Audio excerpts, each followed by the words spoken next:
Peace.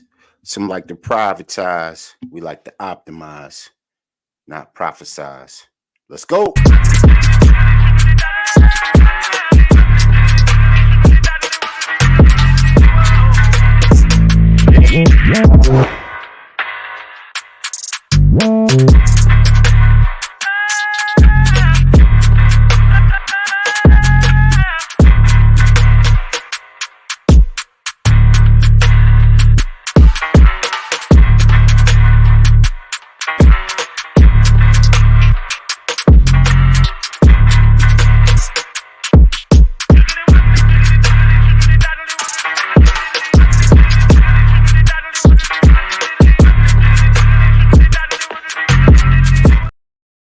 Peace to all my peoples and the ethos all over the world, the diaspora and Estados Unidos.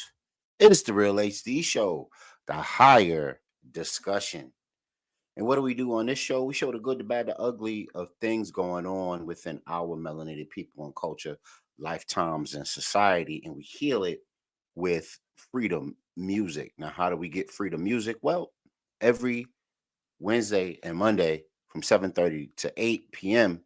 If you join the link that is always so generously posted on our advertisements, you can come backstage with us. You can rock out, and we play those soothing, healing, sometimes motivational joints that get you going, put a battery in your back, and make you better for the times to come. I am your host, Vic. Welcome. That's the link below. StreamYard, IZZMUC57JX.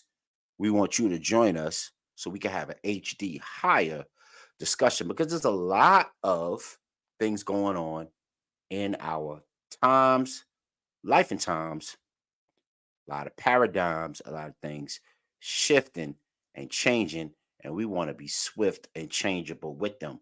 But how do you do that? Well, first thing you do is you like, share, subscribe, comment, and turn your notifications on. So every time the Real HD Show comes to you, you can be notified on the many social media platforms that we broadcast to. Tonight, we are on 5 Facebook channels. We're on the Broadcast Beach channel.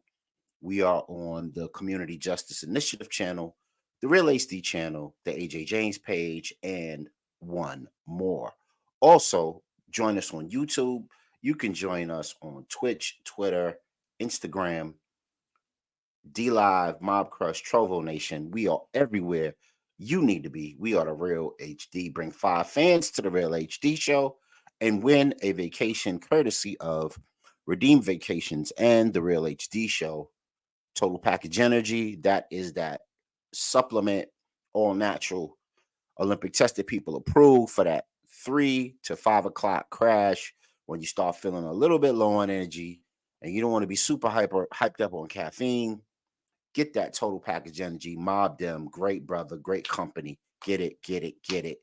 Better than Gatorade, better than Red Bull, all that stuff. Just order it, go online, totalpackageenergy.com, order that joint up. Please help us out. $ the Real HD Show. We have a sync license fundraiser that we're doing at the moment, and it's picking up a lot of steam. People are donating heavy, heavy, heavy. And you guys saw the show when we had that brilliant young sister on who was a martial artist, and we had her mom, and we did a full interview, and we had people contribute from all over. And that sister went and won all the things that she was supposed to do as a 9-year-old martial artist. And now she is on her way to represent the United States for her youth division. And I believe it's the Olympics. Phoenix, if I'm wrong about that and you're watching, please come on and let us know, help me to be accurate with that. But just like we helped her to Phoenix and her daughter reach their goals, we can reach our goal on the Real HD Show, which is $1,600. So we could buy our Sync app, and all the shows on the Real HD network will have access to quality music, quality media, quality video, courtesy of that Sync license. And peace, y'all. This is the Vic. Please join us. You can leave your comments at the bottom. Just put it in the comment tab. I will see it and I will push it through to the top. Hey, we got some comments already. Hey, peace, cuz. You know what I'm saying? Still sharp and still keep them bars sharp. You know what I'm saying? That's ST in the place to be. And then, hey, peace. We got Lady T here, and she is watching and working. Appreciate you guys riding with the Real HD show. This is how we do it. And first, we're here for this tonight. News and noir noise. That's right. Sometimes, you got to discern between what's really worth your time from an awareness standpoint and what is just noise and what's the dark side of life that can become white noise in your brain. You ever notice when like go to sleep and you stick your phone up while you're in the dark and that blue light hits you and now you have a choice to make. You have the choice to make because too much of that blue screen and you up for another 2 hours when you got to get up the next day, go to work, handle kids, handle business, and now you can't sleep. Now you just killed a couple hours of sleep all over that blue screen. Noir noise is very similar to that. Noir is that cynical, that deathly, that thing that really doesn't make sense in your life, but it's there. Without further ado, let's get it popping. Saw some ridiculous statements, but one of the things I wanted us to be aware of is everybody that's tapped in right now, you don't have to jump in and jump out because here's something to consider. Twitter is owned by them people, them folks. Fox, owned by them folks. MSN, CNN, owned by them folks. Owned by them folks. Newsmax, Daily Wire, all owned by them folks. MSNBC, also owned by them folks. We need our own media. We need our own melanated media, black media to support our conversations, our civil discourse, our fearless awareness. Thank you guys for being involved with what is going to be the growth of melanated media that tells the truth unapologetically. We are the Real HD Show. Let's have a higher discussion. So another post, and I thought this was interesting, wanted us to chop it up about this. When did Hollywood exactly become flooded with ugly people? Wow. Wow. This is what some dude on, I was doing my research. I'm social media hopping. I'm in and off of Wiki. I'm in and off of Just Store. I'm in and off of Scribd. I'm doing my research for the show. And I come across this. And I'm like, in what universe is this beautiful young sister ugly? Now, if you talk enough crap, you could try to make anything true. If you talk enough crap, if you talk enough ish, you could try to convince anybody. You could sell ice to an Eskimo. You know what I mean? You could sell suntan lotion to people in Tanzania that really don't need it. So just watch out for the messaging that comes your way. Watch out for the way that things are described and the way that things come your way and the way that things are and the way that you take them in and your level of understanding and your level of cognizance on those issues. Please do your homework. Please get on here, research. We have these $1,000 tools, these $1,000 computers. Please put them to work. Get to the truth, and you will be better off for it. But before we go too deep, let's get into what we always do, which is our AAT report. Healthy, wealthy, and wiser for a brand new you. Let's get into it. We're going to start it off with a little Maccabee, and he's going to tell us about something for the ladies. Check it out, Real HD Show. I'm saying it's for the ladies because a lot of them use it for the menopause. Menopause, yes, menopause. Listen to the Black Coal Hush bars. Menopausal, hot flush, What about the black cohosh? Feel hot? My gosh. What about the black cohosh? Anxiety? Nervous? What about the black cohosh? Palpitations, heart in a rush? What about the black cohosh?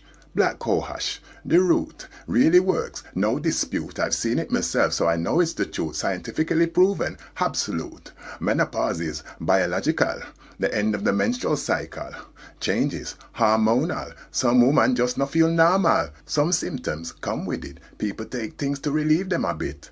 So for those on a herbal tip, black cohosh could benefit. A medical Monday. Yes, I am. That's right. That was Maccabee. He always has a good word of health for us. Blessings, blessings, blessings to that Brooklyn brother who gave us the permission to show his videos on the channel. Um, and he's talking about black cohosh, right? And it's not going to make 50 be the new 20, but it will help you manage some of those things and some of those life conditions that we may not be ready for. You know what I mean? There's some 50, 40 years old women still in the club trying to throw it up, throw it back. If you would be interested in taking some black cohosh, put it in the Real HD chat. Let us know where you're at. Do you think that would be effective as a herbal remedy to help manage the early onset of menopause? Do you have a menopause plan? Because I heard that could be you know what I mean? So let us know on the Real HD show. Put it in the chat. As sisters, what's your menopause plan? Herbs? You gonna go to GNC and do it up? You relying on doctor to tell you what to do? Does moms or grandmoms have an old recipe? Or something like Kohash talked about by Maccabee there to help you with those ailments. Oh, we got it. We got a comment. Let's put that on.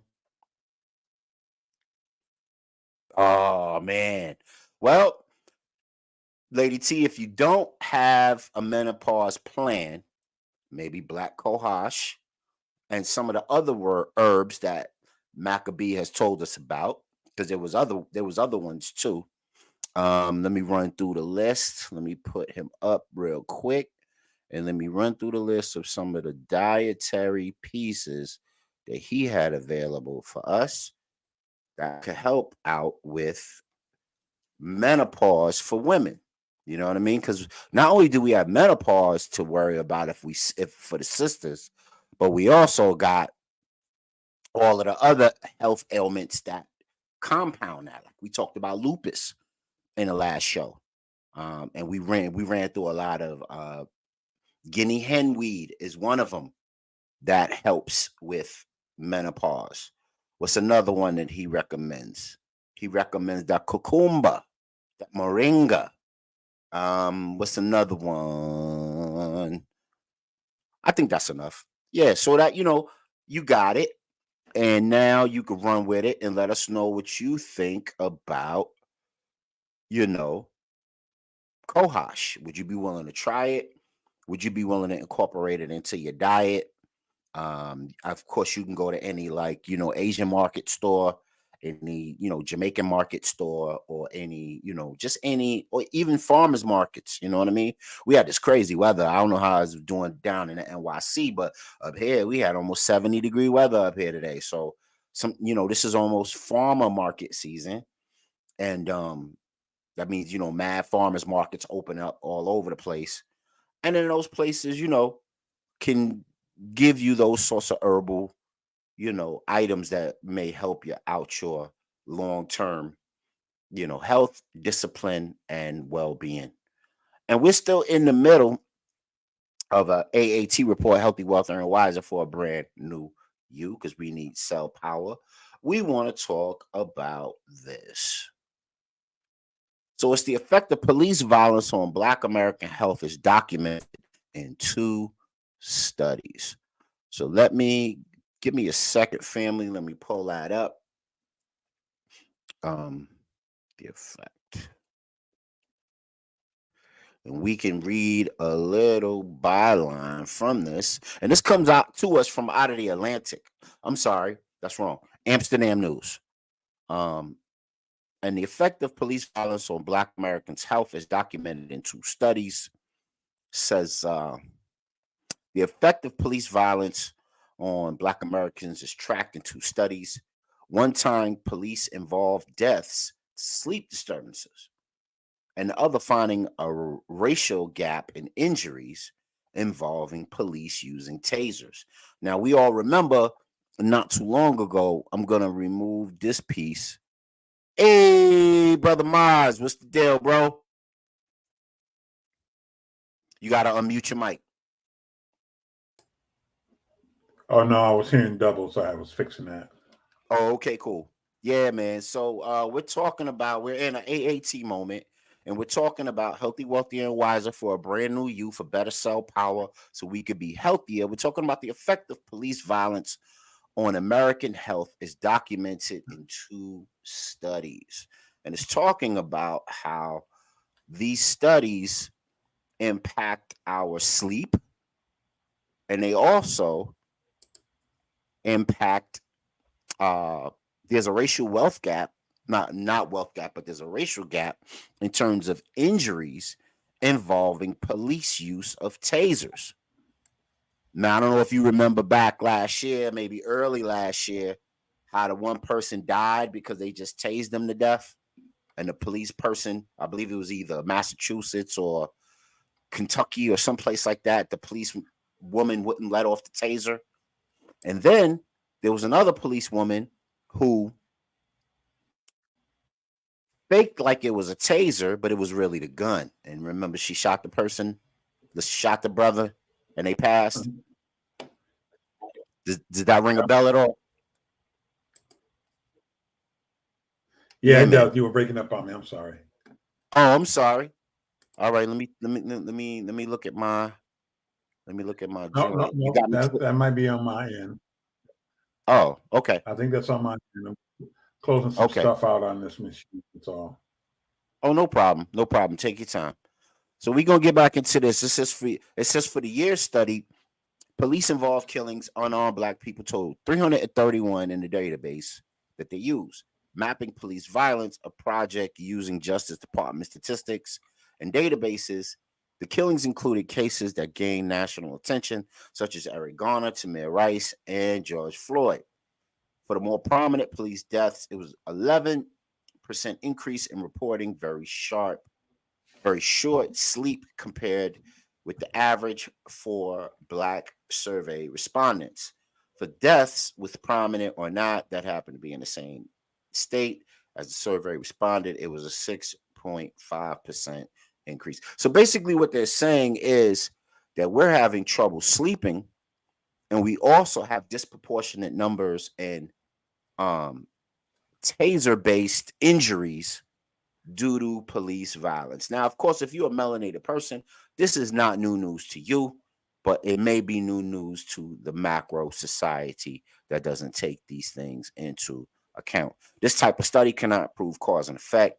The researchers made adjustments for age, education, sex, and other various factors that might account for differences and still found pattern of more sleep disturbance reports from Black people after police involved deaths. Yeah, because you got their stress and their anxiety hitting the roof. There you go. Yo, if you ever, everybody at home, because we got a lot of people watching us right now. We got people on IG, we got people on Facebook, YouTube, Twitch. Hit us up and let us know in the comments. Have you ever been involved with a police profiling, a police brutality incident, and what was the effect on your sleep that night and the nights to follow? And let's get some real dialogue on how these things have affected us and what they really look like for us long term on our health. Brother Mozzie, we got a comment. Here we go. So did we. It's crazy. Okay. Which one? I know we kind of jumped around to a couple of issues. Let me know, sis, which issue that you were commenting on. So Brother Mozzie, have you ever been involved or been impacted by police brutality? And if you're not comfortable talking about it, I totally understand. But I'm good with it. Okay. I did have an incident when I was younger. Okay. I was out at Southtown during the holiday season, and this was a while back. I think I was still in high school, and as a matter of fact, I was a senior in high school. It was my senior year, and I was at all the different stores they had in Southtown at the time, and I was getting a gift for the holiday season for my girlfriend, but I was going to get something for her mother. So I was calling her to ask her a question. Mm-hmm. And so I'm on the phone with her asking her a question. And back then, across the street on Jefferson Road there was a Kmart that used to be there. So, I'm chilling on the phone. All of a sudden, young sheriff gentleman rolled up on me and said, I need to speak to you. And I said, well, can I finish my call first?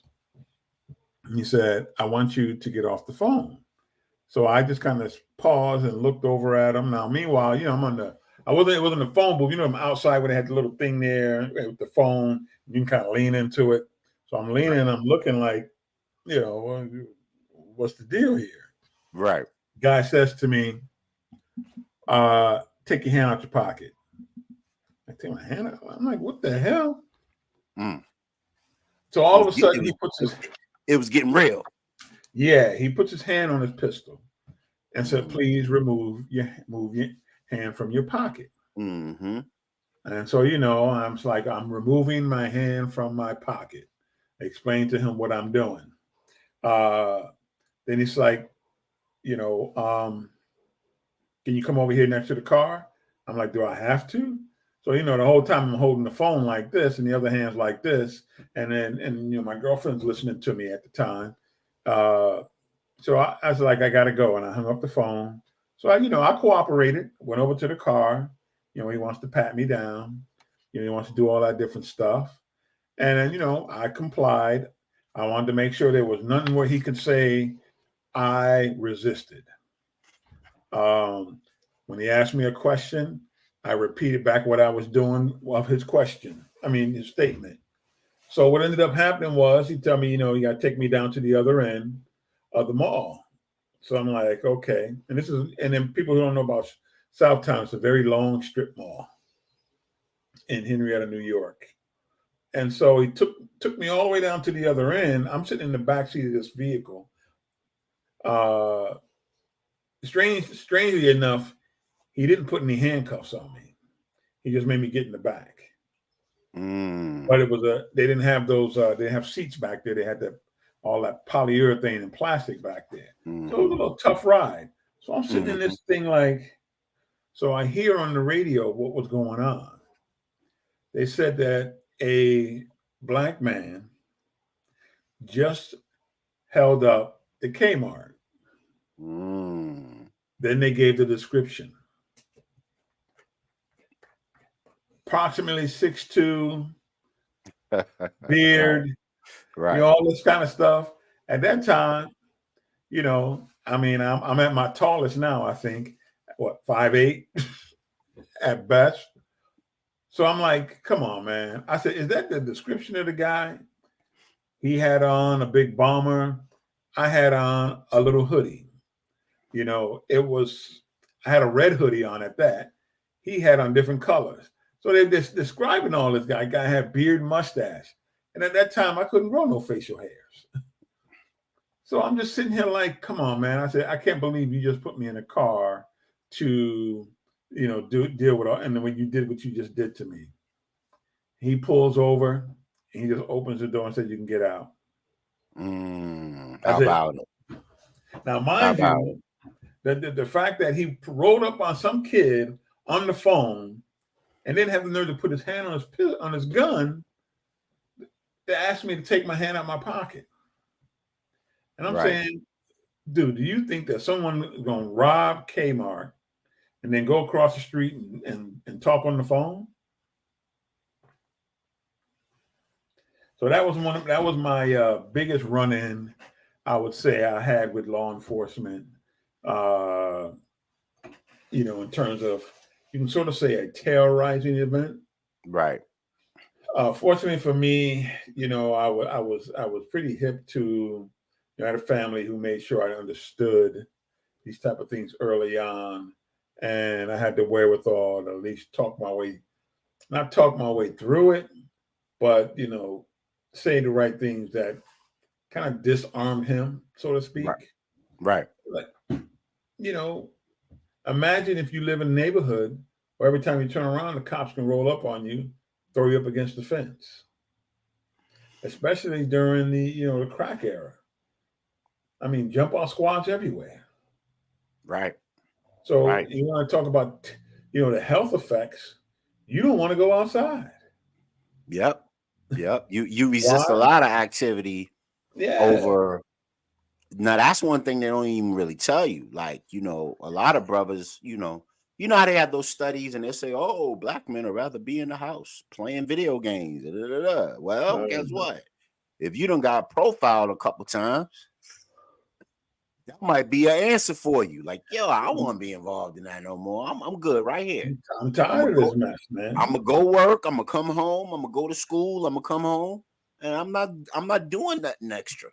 Don't ask I me mean, to do nothing extra if that's what's out there waiting for me. You know what I mean? how many brothers we know that actually that live like that? Like, nah, bro, I don't need to be out there, man. It's crazy. I stay out of the streets, and get no trouble. They're terrorized, man. Yeah, man. So let's hear And this. the Let's health hear this effects. comment. I got stopped by the cops, lady. This lady T, long time listener to the show. I got stopped by the cops, and they couldn't tell me why. They made us get out of the car, ripped through the entire car, and then said, "Oh, we thought you fit a profile. Wrong person. You can go." They tossed the entire car. Yeah, man. Those things happen, and I'm sorry that happened to you, T. That's crazy. These are the things, man. This is why, we have to be, in my opinion, we have to form vanguard, we have to form support groups, we have to form like um I would not leave the house without some sort of law. Like I have one in my car. Like I've been profiled that much where I have like a little law book in my car with some Mm-hmm. essential laws. And I also have I have the Monroe County Police Handbook Guidebook. Right. So if they're violating some sort of behavioral policy while dealing with me, I can get that recorded. I can get that out in the open. I can get that in the ethos for everybody to hear via phone or via some sort of dash cam. And you can protect yourself, man, because if that's on the dash cam, that's a lot of splaining they got to do to their superiors when they go and that particular search is over or it turns into an arrest or whatever it is. We have another comment. That was one of a few. It makes me not be comfortable around law enforcement at all. I don't blame you, sis. I hear you. I totally hear you. Now this particular article is saying that it's affecting sleep outcomes, poor sleep, and probably high anxiety and high stress on top of that. And then here's another article pretty much saying the same thing. Well, think Study about reveals officer killings, unarmed black people linked to adverse sleep outcomes in the black community. Go ahead, bro. now. Think about that, man. If you've been terrorized or seen people around you terrorized, you live in these communities where you've seen people get shot for no reason, and in their mind they can say he didn't comply, and it's like, bruh, if you ain't had that gun and had that immunity, you would not have shot him because you know what the consequences would have been because you know that's BS. But then when you hear those sirens going off, and if you live in those communities where you hear the sirens, riding down the street or nearby, you ain't gonna sleep. Yep. Yep. Think about it, the average person that live in some of these congested urban areas. You're just always hearing that noise, man, and it has an effect on you. Now, Can't even if sleep. you now, even if you haven't been through a police altercation, just hearing those sirens in those sorts of neighborhoods, like the one I grew up in the Bronx, those things will trigger. They become triggers.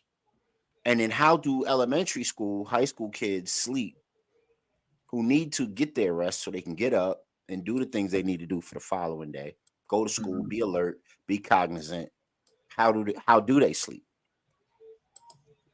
That's the $1 million question, man. And where's the study for that? Where's the study for the babies? I thought everybody was so concerned for the children. Where's the study for the babies and the effect of over policing and melanated communities and the effect of it? Yeah, man. Um, so we're going to move on from that. That was our AAT report, Healthy, Worthier, and Wiser for a Brand New You. I hope that helped. I hope the Kohash piece helped. And I also hope that the study for uh, the police study helps you guys be more aware of what's out there and what is truly going on. Hey, bro, what's going on, man? How you been? Everything all right in your neck of the woods? Yeah, man. Family Things are good? all right. Everybody all right? Yeah, it's a lot going on, man, in terms of just, things that needs to get accomplished. But other than that, everything's all right, man. I can't complain. Dope, dope. Just trying to make some things happen, man, and just trying to get the natives to understand that I'm looking out for their best interests. But they got to help me help them. I can't do it all. Help us help you. And that's the big one. Bring somebody to the Real HD show. Go to all Brother Mozzie sponsored events. Let's get it cracking. You know what I mean? This is a labor of love for our people. Help us out, Real HD show. But we're gonna jump into a melanated health moment. And this is something I was gonna save for later on, but we might as well do it right now. So we had the piece about how senior citizens are gonna be the new Skid Row folks. And we did an expose on the show about that a couple of episodes ago. Now, damn, James, we got James Amos from Good Times, our beloved, going through elder abuse. Coming to America actor James Amos caregiving being investigated for neglect after his daughter continues to allege he's a victim of elder abuse. Let us know at home, man. Is that a thing? Is that prevalent amongst our people? We know we're going through the largest wealth transfer in American history. And that doesn't leave us out of the picture. We're in that picture as well. And because our elders are, moving on into those 70s and 80s and even 90s in some regards, what's their care like? What's their outlook on life? What's their quality of life? And I even mentioned a death doula. Remember, we talked about that on the show, bro, Mm-hmm. a little while ago. A Yep. death doula for the way that we handle our estates, the way that we care for our elders, and the way we keep family together. But this elder abuse, man, I want to touch on this a bit because he's a famous man, famous actor, been around forever and a day. Childhood actor, actually, if you go back further enough, you'll see some of his exploits. You can't miss that nose, like my nose. You can't miss that James Amos nose. So you know him when you see him. And he got that little, that little frown on his face. You can't miss him when you see that, brother. So now he's going through a case of elder abuse, and they also say that the abuse is financial. So, what do we do with our elders, and how do we help them to transition successfully into older people if they got a little bit of bread, but they lose their faculties, if they lose their sense of who they are, their sense of direction? And because our folks, here's the second part of the question, because our folks are so needy and so desperate, if we get the elders who have a little bit of bread, have a little homestead, da da da da, do we wind up robbing these folks? Because we're so desperate as younger people, Xers and Zs and millennials. And I'm hearing case after case after case of people who don't treat their elders like they should, even if they are living in a house. even if they do have all their faculties, they need a medical proxy, and now you have access to all their business. And now, if you want, and you're now on the up and up as a family member, you can be one who also gives off some elder abuse. What's your thought on elder abuse, bro? I think we got a comment. Let me put the comment. It's real. And unfortunately, what has happened is because we don't have Gen Xers, I mean, not Gen Xers, but the baby boom population was when we were going through a economic shift. Mm-hmm. You know, we were going into uh, uh, uh, you know, into more of the economy was shifting, and what was happening was our parents went in with picket signs, our grandparents went in with picket signs, and came out with nice jobs, pensions, the whole 9 yards. So something that could sustain them and make them have, you know, they'll have a good living. But what happened with that is they somehow thought that because they did these things and now their kids have opportunities, that those opportunities were going to create an environment where they would then continue on and create wealth. But the wealth was created for that generation, two couple things. One, insurance policies, two, pension plans, and they were the first group that were allowed to buy homes. Mm-hmm. So you're talking buying a home at $17,000 in the 70s, Mm-hmm. you know, that now these homes are worth, depending on where it's at, you know, $500,000, some of them even $1 million. So there's a certain level of wealth that they had, but we then thought that college for the Gen Xers, college was the way to go. Mm-hmm. And college was not how you generated wealth. Let's talk about it. College was Go back and watch my 1 second, bro. For everybody at home to echo Brother Mozzy's sentiment, go back a couple years ago and watch my video on how to close the racial wealth gap. And one of the idioms is that college is not going to close the racial wealth gap. But continue, bro. Well, you know, and so we were going from into the third industrial economy, and you know, we didn't understand that. Right. So we ended up finding ourselves where we didn't do as well, but we lived well growing up. For those of us who had parents and grandparents who uh, were fortunate enough to benefit from some of the integration into some of these factories at that time. And then what happens is Gen Xers ain't all that successful financially, man. Nope. between school debt, chasing degrees and status, they didn't have not chased financial gains. They were more concerned about status, being called, you know, I got my master's, I got my PhD, call me doctor, and all those things that you get, unless you become a subject matter expert and you can parlay that into something and grow from there. But for the most part, we got into the education world, Right. and that just doesn't generate wealth. So Right. now we have our parents and our grandparents who have this wealth. And some of us are like, yo, I got to get mine the best way I can. Yeah. And then when you find folks who've been raised to be very superficial, they want to have things. So I'm now proxy of grandma and my parents' stuff. And now I'm burning through it like it's, you know, like I'm drinking lemonade in the summertime. Right. Lady T has a comment. She says, I am going through this right now with my oldest cousin and glad I installed cameras. Mind you, the abuser was her sister. Sickening. Wow. Yeah.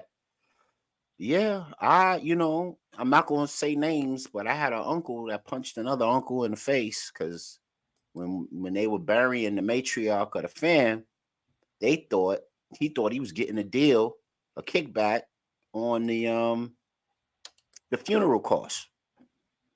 And he was getting money put in his pocket. So one of the days leading up to the massive funeral for, grandma, uncle punched the other uncle square in the face. These are brothers. Mm. Square in the face. This is a dude, this is a 50, 60-year-old dude punching another 60-year-old dude in the face out the blue, simply because he thought he was trying to get a little kickback, little cut from the funeral director or whatever, whatever. Just so cynical, just so d- distrusting, and it's a horrible thing, man. We gotta treat each other better than that, man. Well, Um, one of the other things too about that is because we also during that time we've allowed for them to divide our families.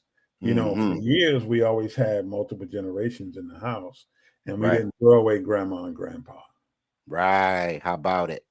So, you just knew as you grew that eventually that you may have your parents and maybe your grandparents in the house with you. So when you look for a house, you look for a house with that in mind. Right. And so we shared in the house. We had A place that they could transition to exactly. if and when it was time. Yeah. Yeah. Exactly. So, it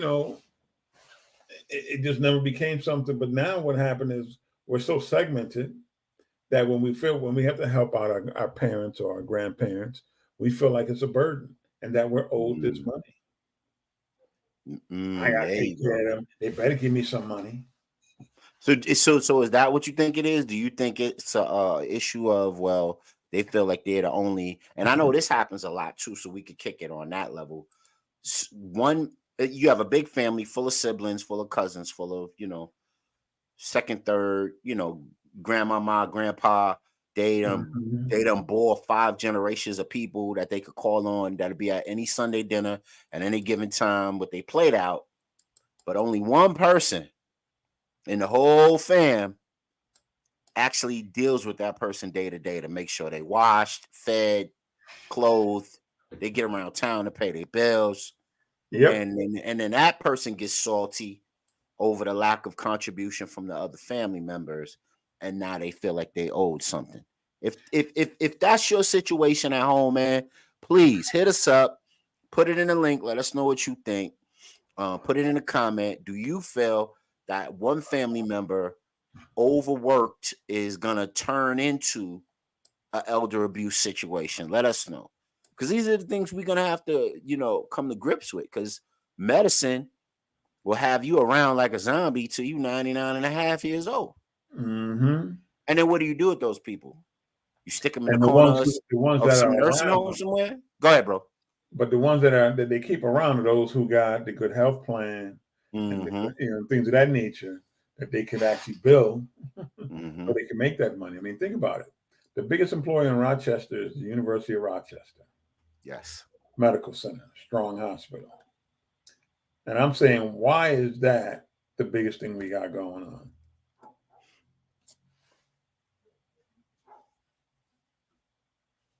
Yeah. Yeah.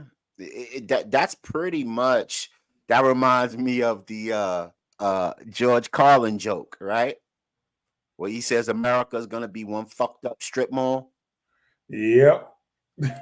So basically what he was saying was, uh, American cities, American townships are all going to follow each other in that same pattern, right?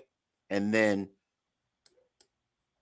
if you've gone to Bmore, if you've gone to certain parts of Jersey, if you go on to certain parts of Illinois, if you go to even certain parts of Cali, the university systems are the biggest employers. Yep.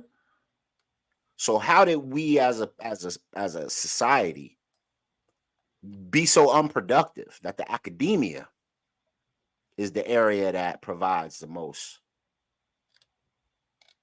production and outcome and wealth generation, or just gives you the ability to live check to check, whatever your situation is? How did America get relegated? I mean, we can get to the histrionics of that, but I'm being rhetorical when I say, how did America get there? Let us know, man. What do you think? How do you think America became one big strip mall that's closing, and all the universities are the biggest employers? The universities and the hospital systems wind up becoming the biggest employers in many states, in many cities. And the biggest thing that we do in this country is the manipulation of people. Mm-hmm. Mm-hmm. That's just it in a nutshell. Speaking of manipulation of people, man, on the same health tip, Planned Parenthood is back at it again. Dun, dun, dun. Planned Parenthood provides gender affirming care after only a 30-minute consult. Um, Planned Parenthood is wading into transgender care, doling out prescriptions for estrogen, testosterone, even to kids with special needs. Now, the only reason I brought this up was one, it was a health related topic, and two, Planned Parenthood, like they did with abortions, are one of the number one orgs that supply this transgender care, puberty blockers, you know, parents patriae type of edict to get, they'll give you care outside of your parents' permission, and they'll assist in you transitioning into a man transitioning into a woman or a woman transitioning into a man.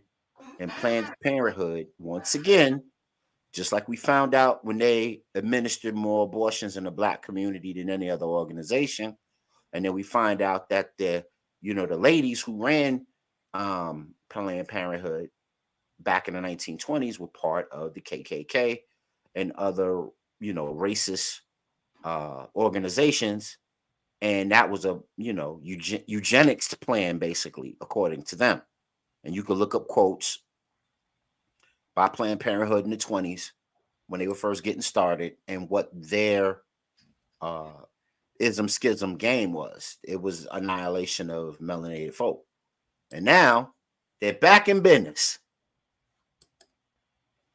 offering the most transgender care for most kids in elementary and high school age ranges. What do you think, bro? What's your thoughts on that? Well, as population control, because if you can create confusion and everybody's living in according to the way in which they don't live. Boys trying to be girls can't have children. Girls want to be boys but want to have women can't have children. So when you got all those things going on, man, it just creates an issue. Not an issue, but it creates a situation where you know we ain't trying to allow you people to have kids. And if we can keep your communities in disarray, it's easier for us to manipulate you. It's easier for us to annihilate you, and the list goes on. Because we so focus on the trick bag and the okey doke that we don't focus on the real issues. Mm, yeah, man. So there's this article by the National Association of Pediatrics, right? And they're saying that gender affirming treatments don't benefit youth. They have irreversible consequences. Doctor call for mental health support before invasive puberty blockers, hormones, or surgery. And then that other article, it just said that they will suggest puberty blockers and all sorts of gender affirming care after just one consultation with you for almost less than a half hour. Now I know this subject may ruffle some feathers.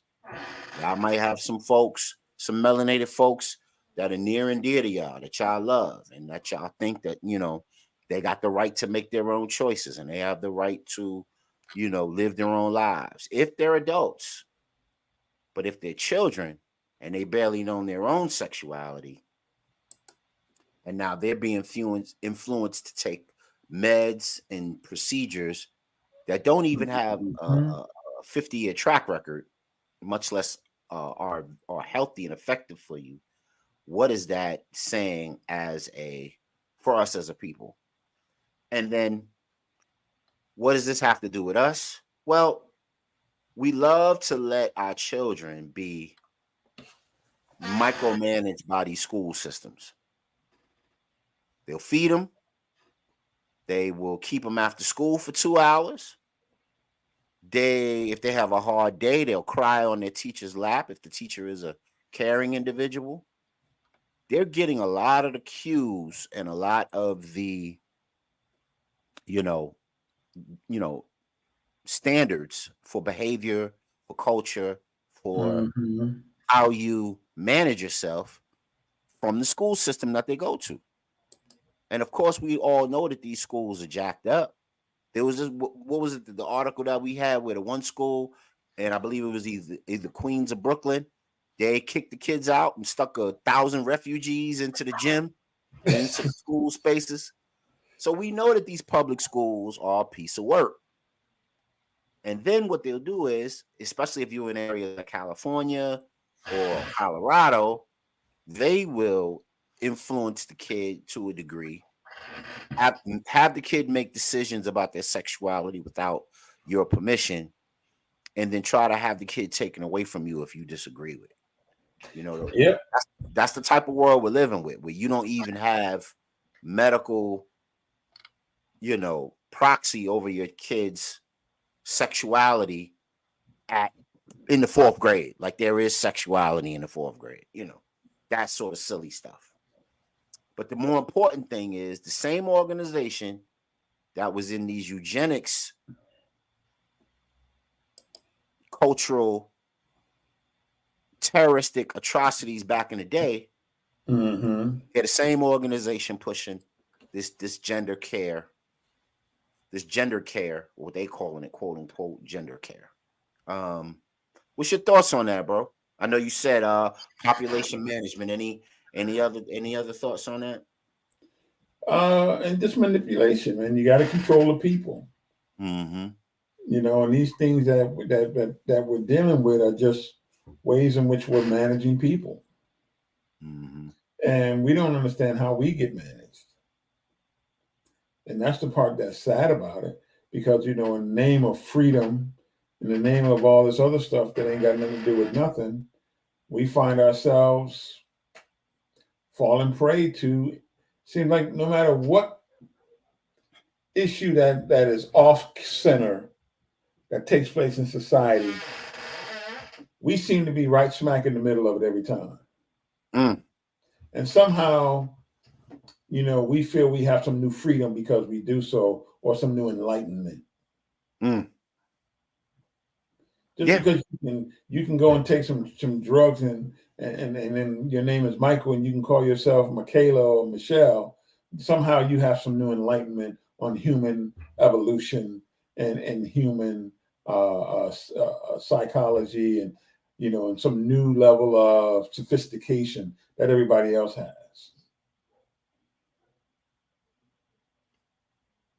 Yeah, man. Right. Like we just need to really watch our babies, man. We need to be tapped in with them. We need to sit down with them and talk, turn the Netflix off. Turn it You know what I off. mean? Turn Turn off off, channel zero. turn off to zero, like Brother Mozzie always says. Deal with your people, man. I mean, you ain't got to be in their business every day, but be in it enough for them to know that you mean well. Even if they tired of hearing you talk to them, they tired of hearing you give them information this way or that way. Let them know they got an open door to talk with you. And now with the advent of social media and instant messaging, a lot of kids getting a lot of social cues Mm-hmm. um, from those things, and it's making their mind toxic toward being, just being a managed person. You know what I mean? Someone says something salacious on the internet about you, you eat that shit sandwich, and now now you got anxiety and stress, and your levels are on 10. And then you go see the guidance counselor, and she's like, "Hey, you ever thought about changing your sexuality?"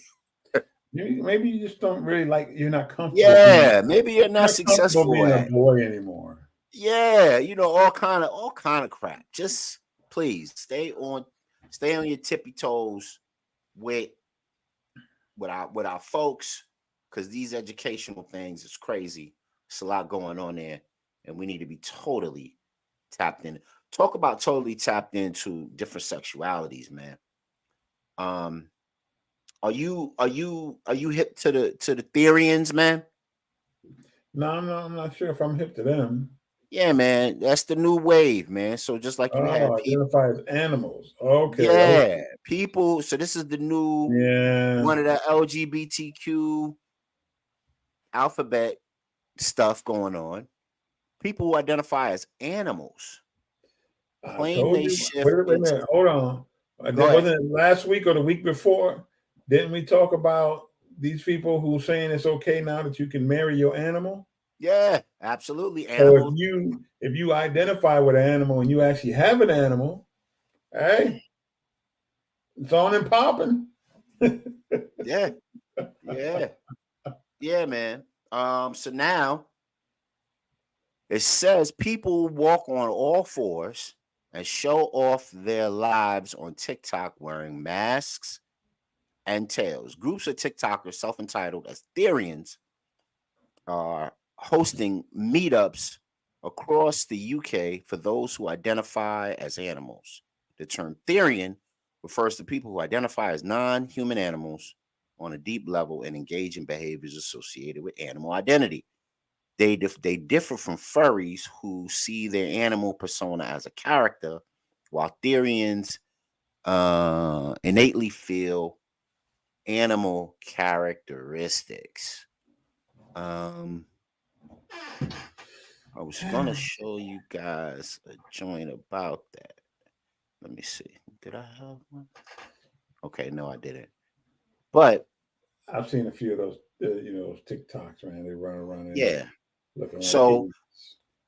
now we got to be careful because the alphabet community wants to put this in the realm of a different gender identity, right? And trying to find that one piece I had. So there's a Republican in the state of Oklahoma where fairies and theories are kind of largely part of the discourse and the base of the population. Republican in the state wants animal services to remove people who consider themselves furries from public schools. Ain't that crazy, man? Here's a good one for you, man. That's nuts to me. We got this crazy stuff going on. Mhm. And it seems as if there's only, when we look at the new politics, the fact the election's coming up this year, we only have one party that's really standing up against that kind of stuff, man. They wild too. Oh yeah, they wild. I don't trust them Bammers neither. I sent you something a little earlier today, but they just as crazy. But the Yeah, question is, which one do you roll with now, given the crazy that's out there on right, both sides of the fence? right. Oh, we gonna tap into that in a minute because I got this joint about Kamala Harris. I want the people to deal with. But so since they're matriculating this stuff and they're trying to make it part of the normal discourse, part of the normal acculturation of people, here's the new wave for adults who are Therians and furries. Here we go. They calling them zoophiles. So you know how you have pedophiles? Mm-hmm. Now you got zoophiles. And that ain't nothing but some bestiality. That's a pleasant way to say bestiality. They don't like people saying that. So zoophiles can now. Go ahead, bro. Now go ahead. I was just reading the Yeah, so zoophiles can now buy customizable dog sex dolls with penetrable genitals based on 3D models of real canines. The manufacturer had previously come under fire for creating penetrable baby sex dolls as he advertised as being therapeutic for pedophiles. Are you hearing the language in this thing, bro? Hey man, I told you that's Yo, what's somebody going give me some on. powder, man. I'm gonna do like Mike Epps. Give me some powder so I can smack their ass. What the hell? Go ahead, bro. It's craziness, man. I told you, man, this is what's going on in their community, man. And we want and because we want to be with them so much, we Mm-hmm. have this fascination with them and somehow you've arrived in society if you are part of them and what they do. We're just a glutton for punishment, man. Yeah, man. I Who mean, expected, as my grandmother used to say. if you don't think what Brother Mozzie is real saying is real, go check out those Dubai porta potty videos. Go check them out. Because that started out being a white girl European thing. Yeah. And then sisters slowly got into that. And they letting them people defecate on them and have camel sex with all kind of crap. And So, they figure because they over there in Dubai, nobody knows they're over there. I just to come get the back bag. home. Mm-hmm. I come back home and act like nothing ever happened. Yeah, man. Whatever Mistakes happens in in Dubai, stay in Dubai. stay in Dubai, right? So now we talking about sex with animal dolls. Come on, man. Y'all could do better than that. We gotta really be vigilant. We gotta really be careful. And of course, because the technology and because of the all of the advent of convenience through the technology, we Mm-hmm. give up multitude of our civil liberties, man. We just give it on up. But we not done talking about the schools and the craziness that's going on. Because I'm a teacher and this is duty for me. I'm a mandated reporter, so I gotta talk about it. Let's talk about this right here. Oklahoma high school under fire after each video shows students licking each other's toes during a fundraising event. Oklahoma high school is facing intense backlash after students were captured on video licking feet during a fundraising event. A viral video posted on Twitter seemingly shows Deep Creek High School students participating in a bizarre competition for their wonderful week of fundraising, reported. The video was also shared on TikTok, controversial far right media account championed by conservatives. Unbelievable. Well, you ain't got to be a conservative to think this shit is unbelievable. Students sucked on toes of adults during the school fundraiser. Have you been to Who Oklahoma? man is this? Who man is this? Go come get your man. Hey, have you ever been to Oklahoma? No. Ain't nothing else to do. Yo, you got me weak right now, bro. I had the That's misfortune of going. terrible. That's Listen, terrible. man. That's Ain't terrible. That's terrible. Ain't shit else to do. I had the misfortune of going to Lawton, Oklahoma. Uh-huh. And that's where the Army base is. They have a very large Army base. And, my son was, that's where he did his basic at. Mm-hmm. And, I mean, literally, man, it's just one big flat area of nothing. Oh, wow. And if you're going when you got to go from one place to the next, ain't nothing going on, man. So going from Oklahoma City, driving 80 miles up to Lawton, ain't nothing along the way but just the road. Mm. And then when you go to I mean, it's, they have their certain areas, man. But for the most part, people live in maybe about 3 different areas. You got the giant military base, and ain't nothing else going on in Oklahoma, man. Maybe Right. some cowboys, and you got the university, 2 universities there, Oklahoma and the state, but ain't nothing going on in Oklahoma, man. So It's crazy, man. licking toes is just one of them things that you can find to have fun with. Wow, bro. That's crazy, isn't it? So that's the video of Ooh, I'm not gonna play it because I'm not gonna put, but you can see, that's somebody who had themselves ready. They done rolled up their pants for the event. See that? They was ready. got them ready. They was ready, man. And then we wonder how, these kissing cousins be getting into the ethos, man, how they be out here affecting folks. And this is, can you see that on my joint? Yeah, okay. Yeah. That's the full video. You can find that on Yahoo News, or you can find it on Libs of TikTok, and you can get into it if you like. Here's a little caption. All participants in the assembly were students who lined up for the game they played ahead of time. No Deer Creek faculty or staff participated in the games during the clash of classes assembly. Many dedicated students gave generously of their personal time to achieve the momentous accomplishment, which will serve communities beyond the boundaries of Deer Creek. We would like to thank all the patrons, business, and sponsors who contributed to the success of this year's wonderful week of fundraising. Wow. The This things is we do how for money. this is the media spin on it, bro. The things we do for money. This is the media spin.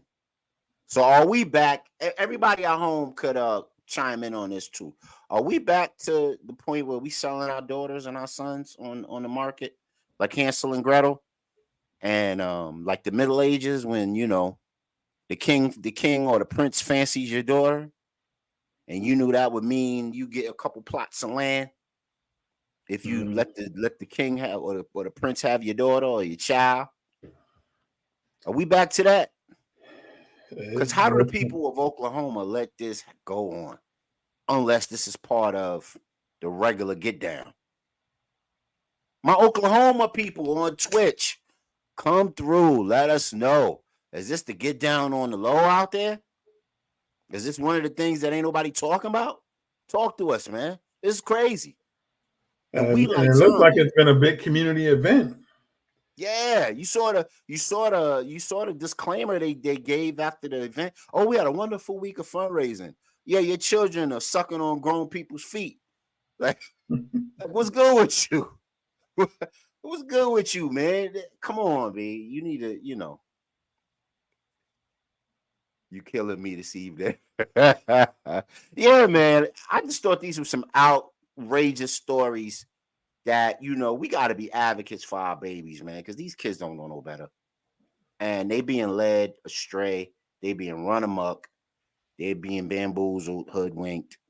All those clever sayings, and they're gonna do what they're gonna do what their teachers tell them to do. They're gonna do what's laid before them because they think it means a grade or they think it means, something along those lines. Yeah, man. But let's change it up, man. Let's change it up. Power to the people. News. Wait, what happened? This just happened. U.S. Air Force member set himself on fire outside of an Israeli embassy in D.C. has just died. An airman identified by police recorded the incident and could be heard yelling "Free Palestine" before collapsing. Wow. Are you hip to this, bro? You checking this out? I'm not paying too much of it going on over there. I Uh-huh. just know as long as that war is still going on, they're over there blowing them people up and destroying them left and right like it ain't nothing.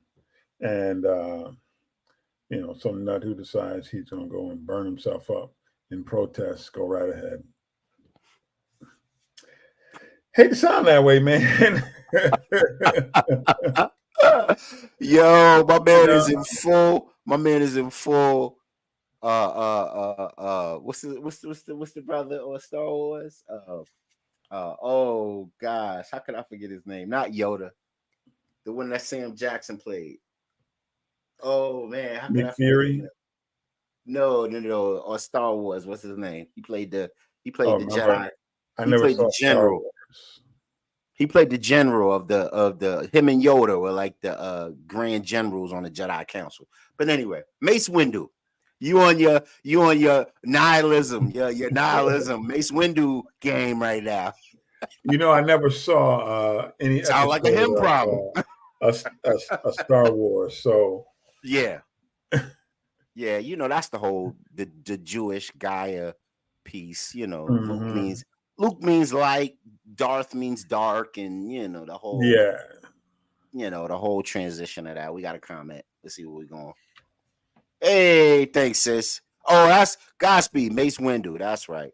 And Mace Windu was much a nihilist. You know what I mean? He was just like, nah, you gotta go. Or some Robin Harris. Gotta go. Yeah, sometimes you got to be that way, man. Gotta go, gotta go. But some You of the know, I stuff mean, you're gonna after a be a while, you fool just like, and do okay. that. But what amazed me about that is the lengths. And then if he was a American Air Forceman, what he betrayed his oath, his training, his background to make that statement. And I just wondered what that meant for the collective of all of this, anti, Semitism piece, that he would go that far as to do that. They didn't say the ethnicity of the dude who killed himself. He might have been, Middle Eastern. We never know. Let us know at home what you think about it, man. What do you think about the guy who set himself on fire in front of the Israeli embassy? Is that like those people who remember during the protests, the 4 people who was naked sitting outside of City Hall? Mm-hmm. You know what I mean? And what did everybody do? Yeah, They walk by, grab the cameras. Yeah. right. Motion picture time. There you go, man.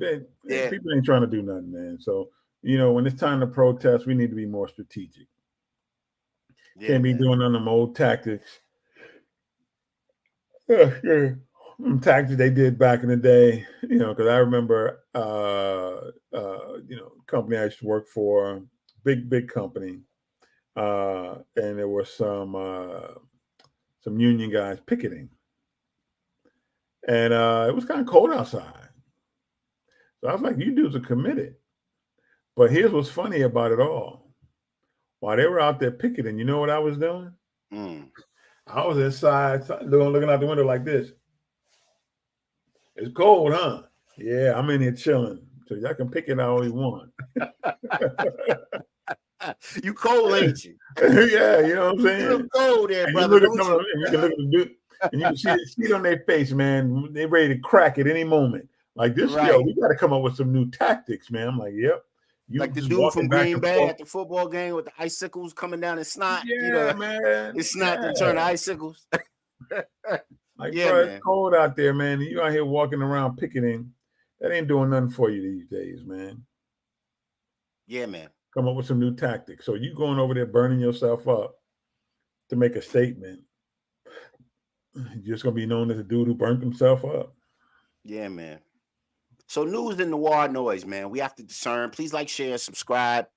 Rock with us. We are the Real HD Show. Turn on your notifications. So every time the Real HD comes on, you can be a part of what we do and you can contribute one way or the other. So this in new news, and you might have sent me a tip about this, but I found a little extra that goes with it. And this is Indiana's AG has launched a tip line for controversial classroom material. It's raising concerns about accuracy and privacy. Really, what they're talking about here is being anti-CRT. So now, who was the other state that did it, bro? Virginia? Virginia or North Carolina, one of them. And the sister, I sent you the one with the sister where she, did I send you the one with the sister? Yeah, she did. They had everybody around the world. They did the TED Talk. And everybody, you can tell that story, what she did to him. Yeah, man, I'm going to play it right now. Check this out. This is our Mozzie Blacktastic take on the Real HD Show. I'm going to pull it up, share my screen, because it's an interesting little piece. It's not that long. But let's get into it. And then we can talk about that when it's done. All right. Let me do this. Let me do that. A little bit of this, a little bit of that. Just bear with us, family. It'll be worth your time. All right. Let me turn on the sound and away we go. Glenn Youngkin created a tip line to report critical race theory being taught in schools. I had a problem with that. So I wanted there to be an easy, fun, community-oriented way to get this tip line taken down as soon as possible. I coded a tool that allowed people to send song lyrics and lines from the B movie to the tip line. Essentially, it takes the name of a real school, a real city in Virginia, and spits out a very ridiculous report. For example, I have reason to believe Thomas Jefferson High School is teaching race. I overheard a teacher saying, Shoddy had them apple-bottom jeans. It's silly. It's goofy. Wow. Did you hear that, bro? Did you Shorty hear had what the she apple said? bottom jeans is teaching CRT. That's the silliest shit I ever heard, man. Go ahead. But you hear what she said? She coded. Uh-huh. You know what I'm saying? Mm-hmm. That's what Yeah. she definitely got some. She in the lab doing the right things. Yes. She did it the right way. Let's continue. It's just as unserious as the creation of a teacher reporting tip line itself, which is exactly what draws people to this kind of action. Democracy is just more fun and inviting when you take it into your own hands. After I finished the website, I sent it to my friends at Gen Z for Change. We all posted videos. Thousands of emails were sent from every state in the country and virtually every continent.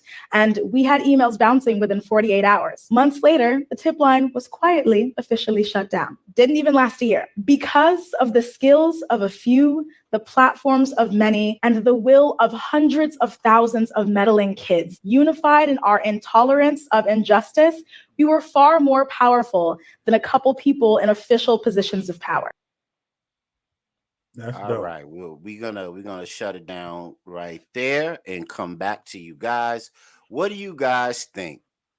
It's always the catalyst of a few that serves the needs of many.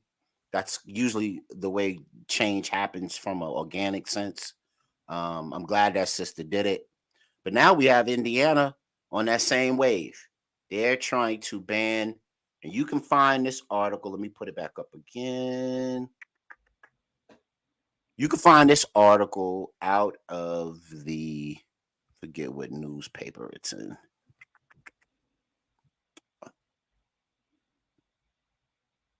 Chalkbeat, Indiana. That's the website. Chalkbeat, Indiana. New website, which announced Tuesday by the Attorney General, is called Eyes on Education.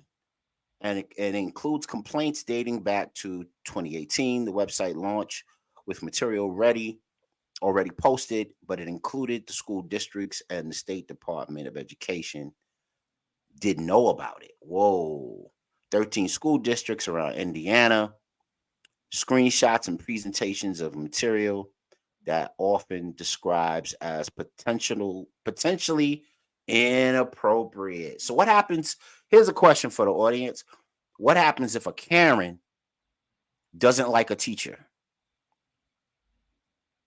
or doesn't like what's going on in a classroom, even though they're not smart enough to understand the lesson plan, the due diligence that went into the lesson plan, and what the kids are supposed to get out of the lesson plan? They're going to be a busy bee. They're going to be nosy, and they're going to dime out this teacher who is doing this really unique. I had this teacher called Professor Singer at Hofstra, and he was a dope dude, and he did some real wild style lesson plans. Shout out to Adaris Fett. He remembers Professor Singer. And um, if someone would have saw that and hit the tip line, you mean someone who's graduated so many teachers throughout his professional career and helped them to be, you know, well thought out, well read, well prepared to go into the classroom. It's no longer available because somebody dropping dimes on the tip line. What you think? Are y'all supported the tip line or y'all not in support of the tip line?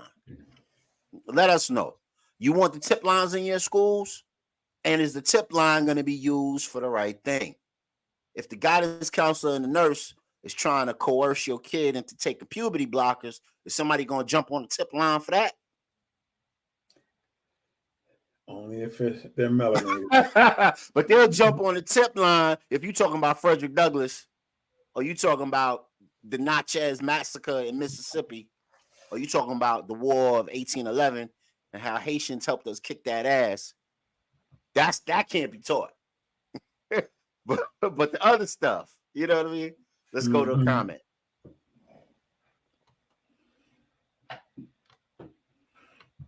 Oh, okay, yeah, Godspeed, I got you. I think it's a waste of life, and it didn't help anybody by doing that to himself. I wonder if he had family, had a family at home by some chance. Scratching my head. Yes, yeah, I hear you, brother. And that was about the Air Force officer who took his life in the name of, being a supporter of Palestine. I would hope. And then Adaris Fett says Singer was dope. Singer was dope. Singer was dope. And we would bump heads on, some cultural things from time to time. Because, that's kind of the frequency of that. That's what you're there for. You're there to bump heads and learn and get better and, um, sift through things that are not so great for you and learn and, develop and be the best person you could be. But yeah, Professor Singer was all that. Hey, Jacob Rothschild kicked the bucket. Oh, wow. Jacob Rothschild kicked the bucket. So here we talk about this Air Force person blowing themselves up in the name of Palestine. But now you got one of the people that needed to go, and he out of here.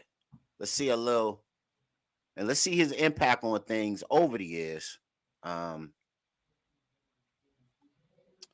Real HD show. Let's learn a little bit about the legacy of what he left behind. And maybe we could do better to eliminate people like this in our midst. Check this out. News: the alleged inspiration for the evil Montgomery Burns passed away today at the age of 87. Take a look.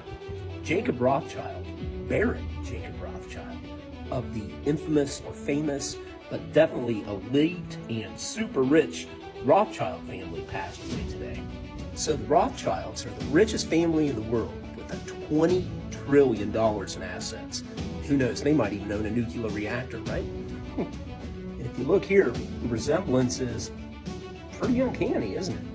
As you know, the Simpsons have always been into political satire and kind of had their finger on, pop culture, world culture, even world history.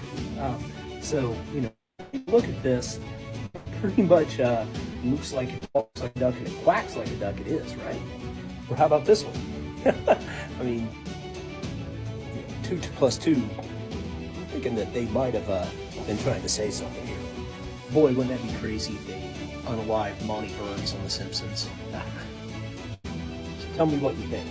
Does Rothschild look like Monty Burns? Do you think he was the real inspiration for Monty Burns? Well, I don't think the world will ever know because they're super rich. And even The Simpsons probably don't want to mess with them directly. Anyway, have a good day, folks. God bless. Isn't it funny that character looks just like him? Ain't that crazy? Isn't Ain't that crazy? something? That's nuts.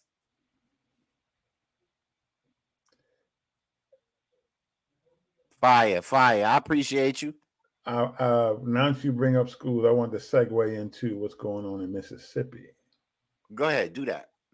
Mississippi State Legislature says that they're going to have to close down a couple of their institutions of higher learning, at least 3 of them, maybe 4 to 5. And what schools are on the chopping block? Mississippi State, Alcorn State, Jackson State. Is Jackson, I was going to say, is Jackson one of them? Mississippi Valley. Mississippi Valley. Okay. Yeah. Didn't know that. Okay. Yeah.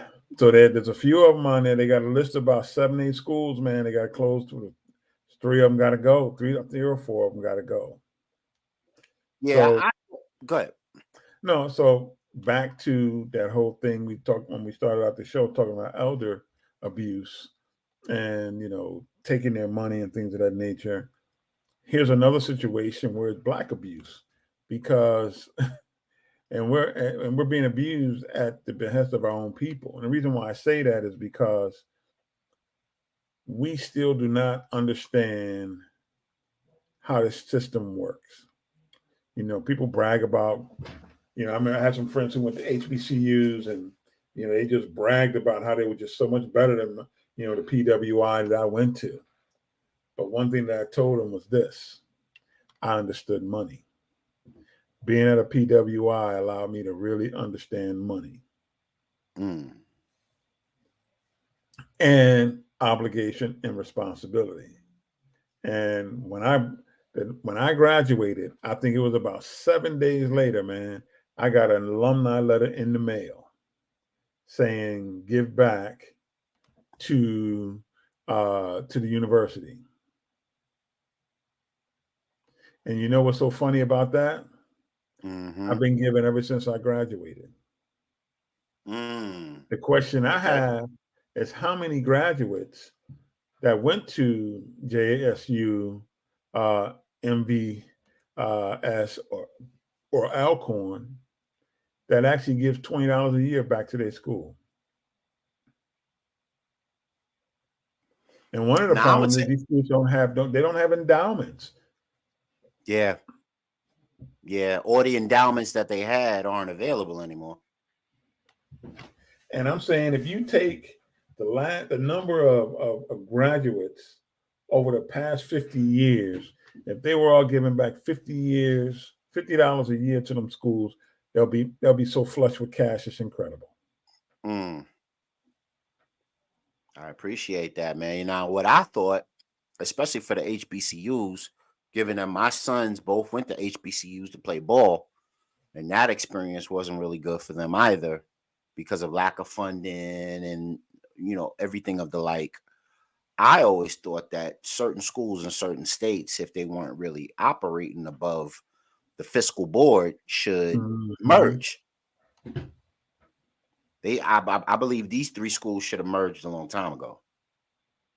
What's your thoughts on that? I think so. And then Alcorn and JSU are nearly not too far from each other, if I remember Uh huh. correctly. Uh So I huh. don't see why they won't make one super campus. Right. Right. Put them under one big university system. Let them But think all about share in this. the let them all share in the pot. Hmm. But think about Mississippi Valley State. Yeah, take it or leave it. I mean, the only real person that came out of there was Jerry Rice. Oh, I knew you was gonna say that. I knew you was gonna go there. Anybody worth a damn with Jerry Rice. Exactly. That's But you terrible. got, but when you look at JSU and Alcorn, man, we have a lot of prominent black people, man, who have come from that school. Hmm. And like we will give $10 million. That's why it just never ceases to amaze me. These dudes will give $10 million to some organization that ain't got nothing to do with black folks. Mm. Instead of Yeah. giving $10 million back to some of these schools, man. Mm. Hey, why everybody at home, why do you think that is? Why do you think we'd rather do that than to actually give to our own folks? Tell us, put it in the chat, let us know, put it in a comment. I think we have a comment right now. Alabama is one of the poorest states in the country. This could be a conspiracy for Trump to promise money and save those schools. Watch out for the okey doke. Yeah, yeah. Okay, Remember, here these we schools go. are in Mississippi. Yeah. Mississippi is one of the poorest states in the country. There's no money, but watch the okey doke. This could be a setup for Trump to promise. Yep. Yeah. Yeah, Yeah. I can see that. Yeah. Yeah. Trump ride in with the white cape on and the horse and save the day. But Hmm. you know what though, man? People may not want to acknowledge this, man. But when Trump said he giving up some money, he gave up money. Ooh. When Trump said think about, we forget how Uh-oh. much money did he give to the HBCUs. Uh-oh. We forgot about that. Uh-oh. Let's have a higher discussion. Uh-oh. And the question is, what has Sleepy Joe done? Well, speaking of that, let's jump into this. Um, you remember the Disney show with the big bear that's doing the kung fu? What was he? The Big Bear? Wasn't the big bear that's doing the kung fu? He was a panda, Oh, right? Kung Fu He was a Panda. panda.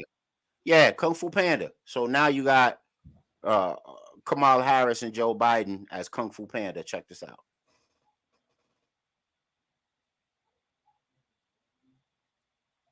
They know they losing Democrats. They know they losing voters. Kamala Harris had AKAs at the White House playing sexy red. So WAP ain't good enough. Now I gotta be sexy red at the White House with all the ski-wees, and they there to have a good old time and turn up with big sister Kamala, and we ain't getting no, we're not getting no savage inequalities figured out.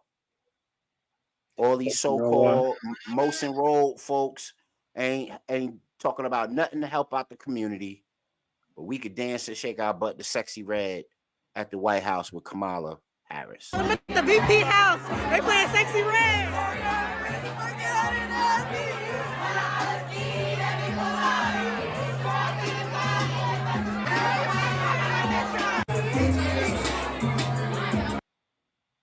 All right, man. I'm not trying to be judgy, but how you know word for word, man? This is our intellectual class of the future. They know And Sexy some of Red word for word. And they at the Sexy White Red, House. who raps like she's in the kindergarten. Right. That part. Right. That But part. more importantly, we talk about how destructive. I think what did Charleston White says that Sexy Red and the other girl are teaching our kids whole culture. Let's And talk then we about it. got supposed to be our best and our brightest, promoting the whole culture through the White House. And happy because they at the White House. Ain't gonna do shit. They might vote, that's about it, but they don't get up. They are not gonna give up no time to go do anything that's substantial. So this one brother on the internet says blatantly pandering. Vice President Harris hires a DJ and invited black students from HBCUs to the White House, played Sexy Red, Ski, and a deliberate attempt to collect some black votes because she knows the black Americans are done with the Democratic Party. Well, I tell you what, that's why I asked that question. We done heard the rhetoric, and it's, and that old saying, both are evil. It's just choosing a lesser of two evils. Right. Is the Republican Party less evil compared to what we see happening with the Democratic Party? Anybody got an answer to that one? Because when we look at some of the dozen, half a dozen, 6. Exactly. Yeah. But then again, when we start to look at, voting record in terms of, what was provided, what wasn't provided. I mean, Joe did what Democrats always do. They show up at your churches, get all the church community. The pastor gets, because he gets to sit down and have breakfast or lunch with them, and maybe get invited to the inauguration if he wins. Even though he's sitting at the table, 100 yards away, he's still at the inauguration. And he gets his whole congregation to vote. Right. And the reality is, black folks, we got to make a decision. Do we keep voting for the same thing and allowing the same things to keep going on and keep bitching about the same thing? Do we vote Republican and maybe we get a few trinkets or something someplace else over there? Or do we really rally to create a viable third party? Here we are at crossroads again. Here we go again, where we have an opportunity to create a viable third party. And it's not trying to create a third party to say the third party is going to run things. What it's going to do is allow us now to not put another pony in the race that's legitimate, that people can now be that can be at the same table and have the discussions. Because right now, it's a Republican discussion, it's a Democratic discussion. And we need one more in there to break the tie, so to speak. So let me throw this in the game real quick. Resurfaced the old clip of Steve Harvey telling a woman not to leave America because Donald Trump is not going to be all that bad.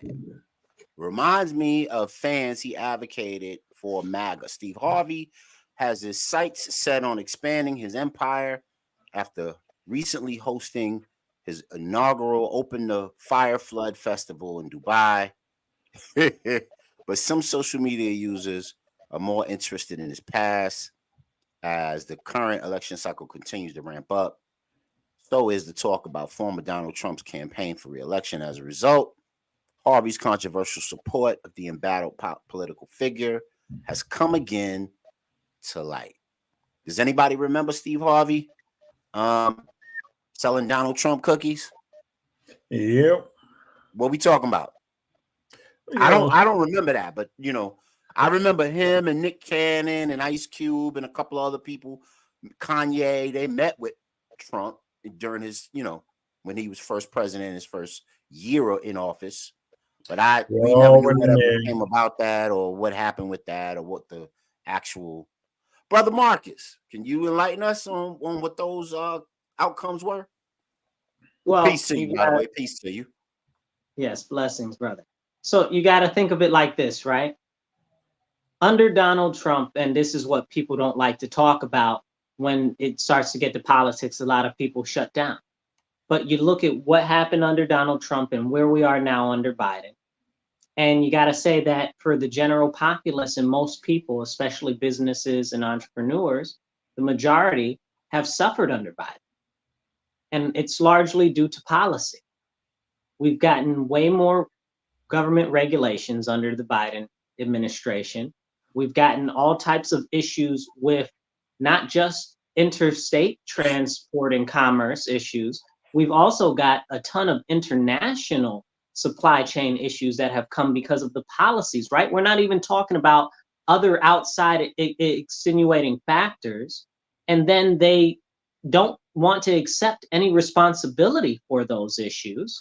And they'll prefer to blame it on somebody else until something changes. And then they're the ones who get all the glitz and glamour and rewards for solving the thing that they said has nothing to do with them in the first place. So, but going back to the thing about why would they support him, it's very clear. They're business people, and Trump was good for business for a large number and majority of people in business. So they say, hey, this guy's for business, he's pro-business. Let's move forward like this because the policies that he's pushing for help me out. Plus, you got to remember too, they've got more money than the average person as well. So that plays a lot into the politics of policy as well. Question for you, and maybe Brother Mozzie could jump in, and anybody at home want to also tap in. Ice Cube's Plan for America. I'm probably not quoting the exact title of his plan, but he wanted to meet with anybody that was in the leadership of either party. But of course, he met with Trump, and people called him a sellout. Do you believe that Ice Cube was a sellout for meeting with Trump and advocating for the plan that he had, that he wanted to help constitute for melanated folks across the country? What's your thoughts on that? Was Ice Cube a sellout, or was he trying to get it done by any means? What's your thoughts? Well, I mean, so look at it like this. If it's good for the goose, it's good for the gander, right? So that's probably the best way that you can look at it right? Like a lot of the positions that I take and stuff like that, people are like, oh, well, that's kind of pretty pro-black or whatever the case is. Well, the fact at the end of the day is I am black. You know what I'm saying? Like I am black, so of course I would want my people to benefit because intrinsically it's going to benefit me because I am black. But also it helps when you're working to be a voice in the room to represent diverse issues, right? Diverse points of view and diverse interests. And he saw a way to use his platform to help not only raise his status, but do something that he thought would be not only beneficial for him, right? But for others as well. And then you also have things like Trump's Platinum Plan, right? So that he pushed for helping encourage Black people in the Black communities to be more prosperous and stuff like that. You're talking about like the economic zones and all of that, right? Yes. Yeah. Which one of the groups that I'm affiliated with, the Frederick Douglass Foundation, had been pushing for years. For years. And that is a group that is very pro-Black, and they've been pushing and for conservative traditional values, and they've been pushing for that for years. And under Donald Trump, they got that, not exactly the way that they wanted it, but it was much better than it would have been without anything. All right. uh, Big Brother Severance says more jobs were created under Biden than Trump. We That's need to not show, true. we need to show and prove. Where's the evidence? There's no evidence there. And I'll tell you what that's based off of. It's based off of faulty statistics. And there's a longer conversation there, but I'm going to try to keep it short because we really do need to go into that longer conversation about COVID and how that whole thing was rigged right there. But the fact of the matter is at the end of it, up until the end of the Trump presidency, under the COVID, when everything got shut down, all of those jobs went away.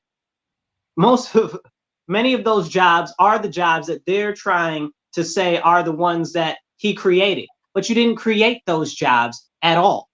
And what we have to remember is that the president doesn't create jobs at all. They create policy.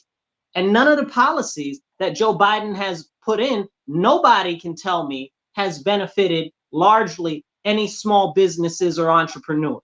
Not any, not one. Everything that he's pushed mostly that has continued on has been stuff that's been put in under Trump. And then he's taking credit for it because it's happening now because we know the legislative cycle takes years to go into effect. So it's like they're playing in our face trying to tell us play with statistics. Statistics is nothing but lies when they try to do it like that. How's it go?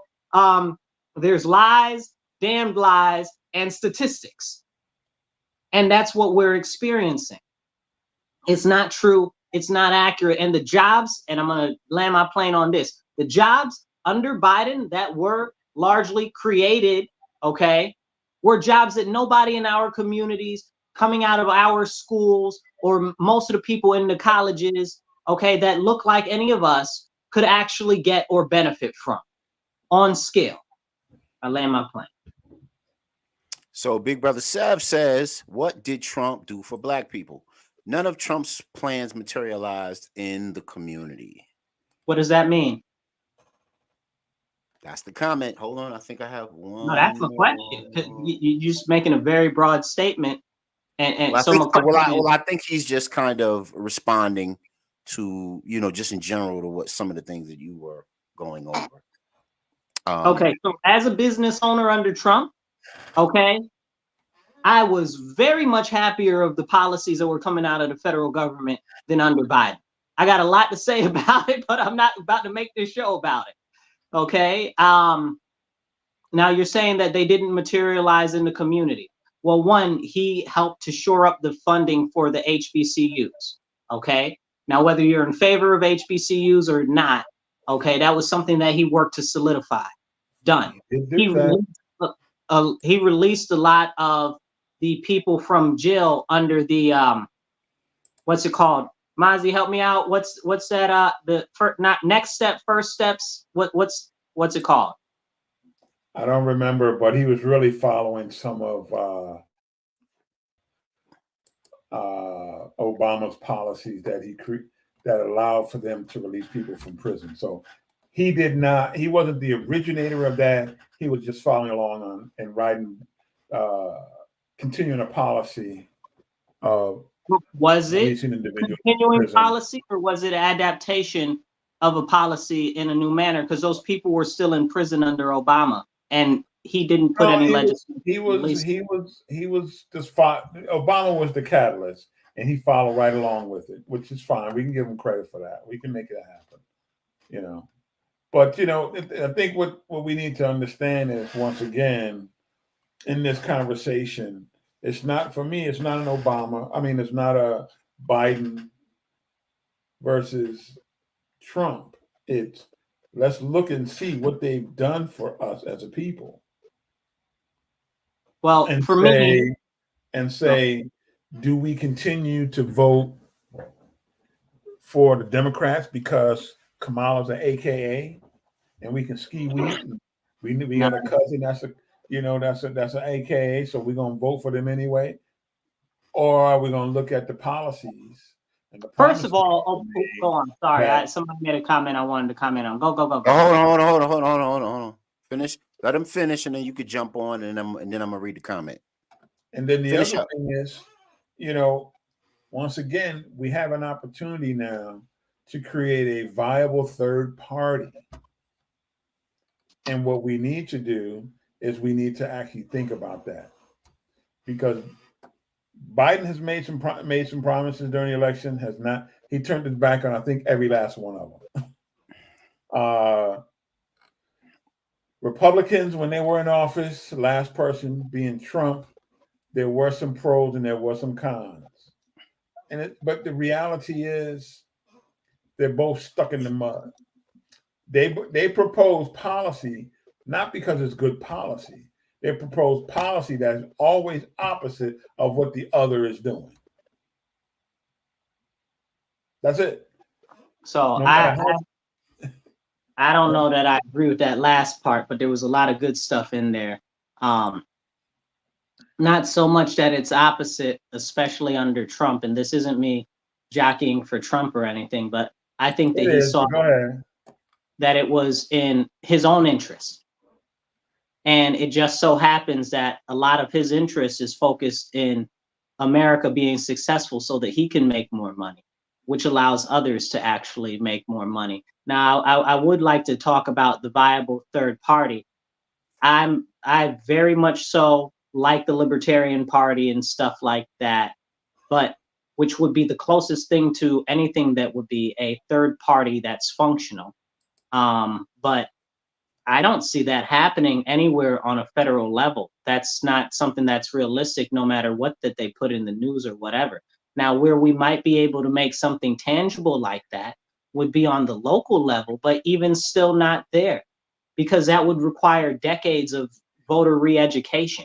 They don't understand that they can't vote outside of party. That's number one. That's the first thing. That's the biggest problem. Okay. In the national election, you can. Well, but people don't know that. That's why I teach civic education. And that's one of the things that we talk about frequently. You know, that's very important. But also, in the way New York State is set up, they've already pushed out all of the third parties. They did that under Cuomo. And the only way to get another party, matter of fact, in the last gubernatorial election, we tried to get the Independence Party back on the ballot, but we couldn't get enough people to vote on the independence line. So you tell me that there's a viable way to put a third party. I say not for decades. It's not feasible, no matter what the news, no matter what the statistics say, no matter what it says that people are clamoring for, no matter what people say out their mouth. It's about functionality and implementation. And I promise you that as much as I'd love to see something like that, okay, and which is a conversation for another day, because I was very strong on that Independence Party situation. It's just not likely. It's just structurally not sound at this time. It's going to take a long time to build. So I have an interesting comment that Adaris Fat gave, and he says, "Black women are the foundation of the Democratic Party. Are we saying turn our backs on them?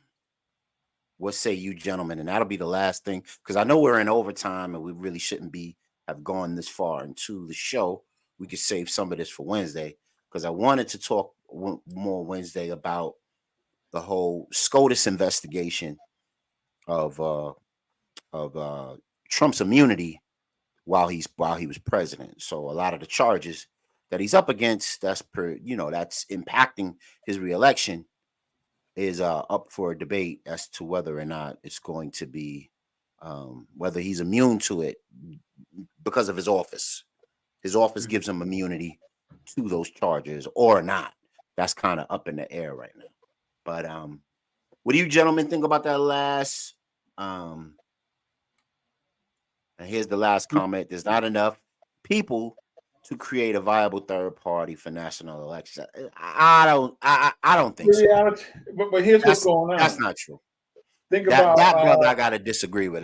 Because there's so many people who don't vote that if you educate the masses in a way that they can and they feel empowered to vote, you may see a tremendous. There you go. Like if you ever look at an election night ticker, and they'll show you the amount of people that's in the country versus the amount of people who actually vote, it's ridiculously, the proportionality is almost shameful.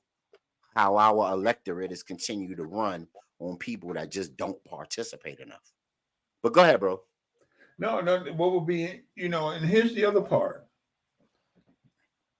do people who don't vote and others say, let's create a third party? Or is it that the people who are fed up with what's happening in the Democratic Party and what's fed up what was happening in the Republican Party decide we're going to try and vote for that third party candidate that's running? Period. I mean, it sounds like it's something very far fetched, but this stuff is very simplistic. People just got to make up their mind to do it. Well, I Yeah, mean, man. that would mean, again, it goes back to voter education and the fact that they've taken civics out of school. I can only really talk for New York State.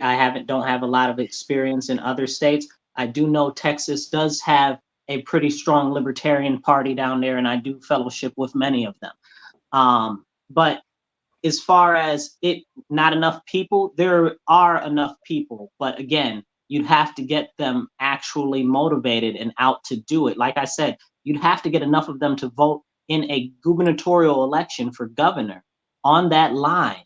And that's going to be a very hard feat, and it will take some time, but it is doable. It's not impossible. But we got Hey, yeah. Obama went door to door with holes in his shoes. Don't tell me what we can't do. Don't get me. Listen, I'm not no super duper Obama dude either, but I know what he did, and I know what they said it was a long shot for him to do, and the man went that whole turns, thing. You know what I mean? So hey, it's possible. That whole thing is a crock of garbage. And the second that you see somebody come out of nowhere and all of the media institutions pushing this person forward, you know what it's hitting for. And that's exactly what happened underneath with him.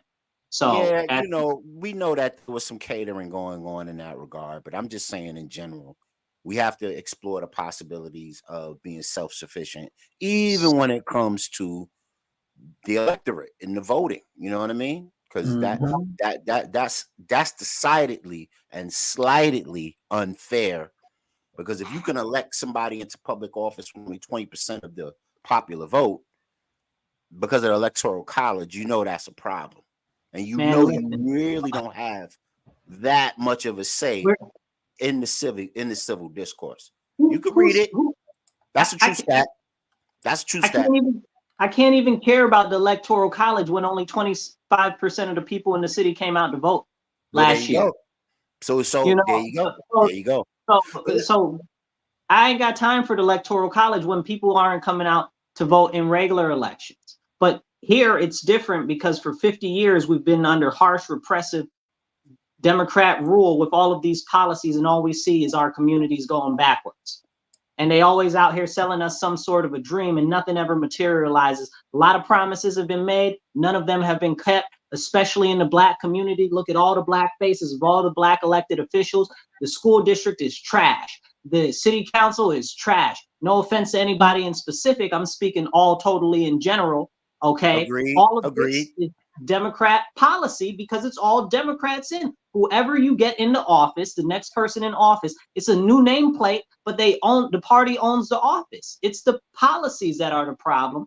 And that's why, as a Republican, I encourage anybody that's Democrat in the city this November, consider voting Republican, because this ain't it. 50 years the Democrats have run this. Not one Republican has been in any level of city government, not the city courts, not the school board, not city council, not the mayor's office.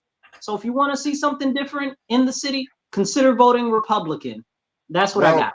Tell everybody. I'm glad you were able to join us, Brother Marcus. I know Brother Mozzie got a retort, but we in super overtime, and I don't want to keep this one's quick.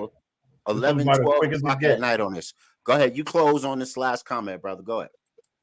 Please go watch the movie with Richard Pryor and John Candy, Brewster's Millions.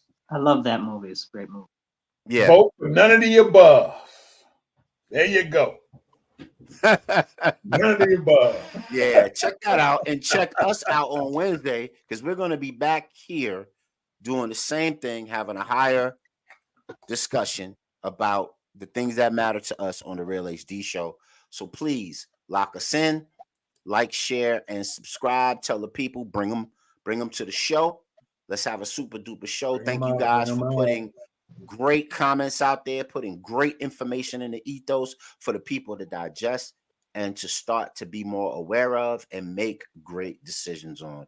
We got one joint and last ones.